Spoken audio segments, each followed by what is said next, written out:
Assalamualaikum warahmatullahi wabarakatuh. Perkenalkan, nama saya Seli Anessa Putri dari kelas 12 MIA 4. Saya akan menjelaskan tentang sejarah masuknya Islam ke Indonesia, sejarah masuknya Islam ke Kerinci, dan juga tokoh yang menyebarkan agama Islam di Kerinci. Yang pertama, saya akan menjelaskan tentang sejarah masuknya agama Islam di Indonesia.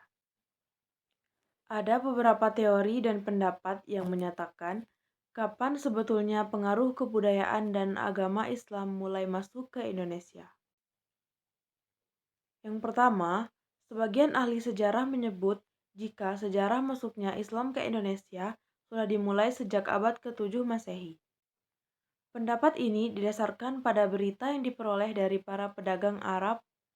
Dari berita tersebut, diketahui bahwa para pedagang Arab ternyata telah menjalin hubungan dagang dengan Indonesia pada masa perkembangan Kerajaan Sriwijaya pada abad ke-7. Dalam pendapat itu, disebutkan bahwa wilayah Indonesia yang pertama kali menerima pengaruh Islam adalah daerah pantai Sumatera Utara atau wilayah Samudra Pasai. Wilayah Samudra Pasai melalui jalur perdagangan agama Islam menyebar ke Malaka dan selanjutnya ke Pulau Jawa.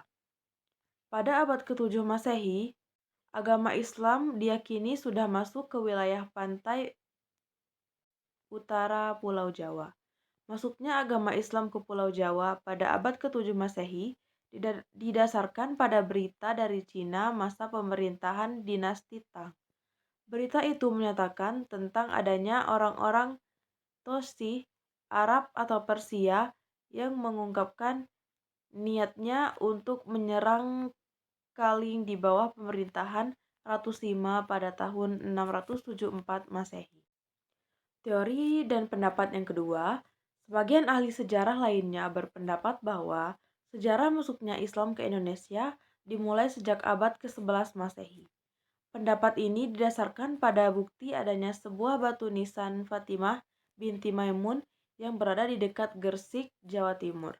Batu nisan ini berangkat tahun 674 Masehi. Di samping kedua pendapat yang telah dijelaskan sebelumnya, beberapa ahli lain justru meyakini jika sejarah masuknya Islam ke Indonesia baru dimulai pada abad ke-13 Masehi. Pendapat ini didasarkan pada beberapa bukti yang lebih kuat, di antaranya dikaitkan dengan masa runtuhnya dinasti Abbasiyah di Baghdad tahun 1258, berita Marco Polo 1292, batu nisan kubur Sultan Malik As-Saleh di Samudra Pasai 1297, dan berita dari Ibnu Battuta 1345. Pendapat tersebut juga diperkuat dengan masa penyebaran ajaran tasawuf di Indonesia.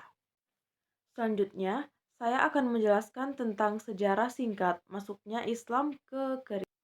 Jadi, Islam masuk ke Kerinci, Sumatera, Provinsi Jambi pada abad ke-14 Masehi melalui perdagangan dan kontak budaya.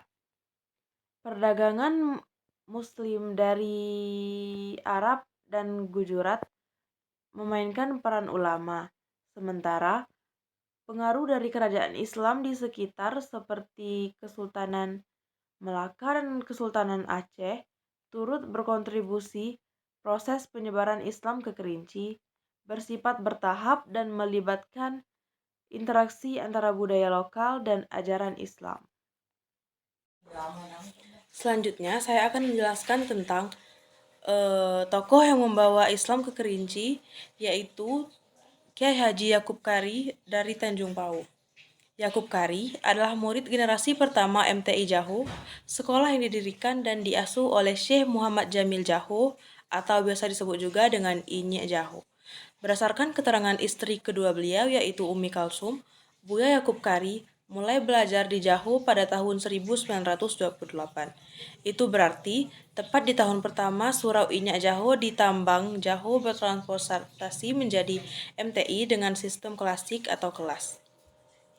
Setelah menamatkan pelajarannya sampai 7 tahun, Yakub Kari sempat mengabdikan diri sekitar 2 tahun di alma maternya, kemudian ia pulang kampung dan mendirikan MTI di tanah kelahirannya, Tanjung Pauh, Kerinci.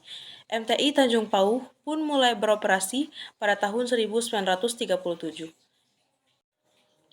Buya Yakub Kari didukung sepenuhnya oleh gurunya, yaitu Ini Jaho. Di tahun-tahun awal MTI Tanjung Pauh berdiri, Ini Jaho mengutus sejumlah santri MTI Jaho ke Tanjung Pauh untuk membantu Buya Yakub Kari, sekaligus sebagai syair bahwa pendidikan agama di MTI Tanjung Pauh itu sungguh samara. Para santri MTI Jaho itu baru dipulangkan ke Jaho setelah 1-2 tahun. Sekira-kira MTI Tanjung Pauh mulai stabil berjalan di antara santri itu berasal dari Aceh karena memang MTI Jaho memiliki kedekatan dengan sejumlah tokoh ulama di Aceh Selatan. Terutama setelah Inya Jaho mengangkat Syekh Muda Wali Aceh menjadi menantunya.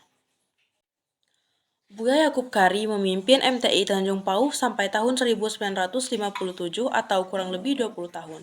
Setelah itu, ia banyak terlibat di ranah publik dan memegang sejumlah jabatan, baik di pemerintahan maupun dalam organisasi. Buya Yakub Kari ditawari jabatan sebagai Ketua Mahkamah Syariah Kerinci, sebuah lembaga penting dalam urusan keperdataan umat Islam yang kemudian berganti nama menjadi Pengadilan Agama. Awalnya, Buya Yakub Kari menolak karena tak ingin meninggalkan sekolah yang telah ia bangun semenjak 20 tahun lalu. Namun, karena pemerintah gigih meminta dan pertimbangan bahwa lembaga sepenting Mahkamah Syariah harus dipegang oleh seorang yang alim, apalagi Mahkamah Syariah Kerinci baru didirikan, sehingga dibutuhkan seseorang yang mampu membangun fondasi yang kuat untuk lembaga ini. Akhirnya, dengan pertimbangan kemaslahatan umat, Buya Yakub Kari menerima tawaran itu, sehingga pun tercatat sebagai Ketua Mahkamah Syariah pertama di Kerinci. Sekian penjelasan dari saya. Mohon maaf jika terdapat kesalahan. Wassalamualaikum warahmatullahi wabarakatuh.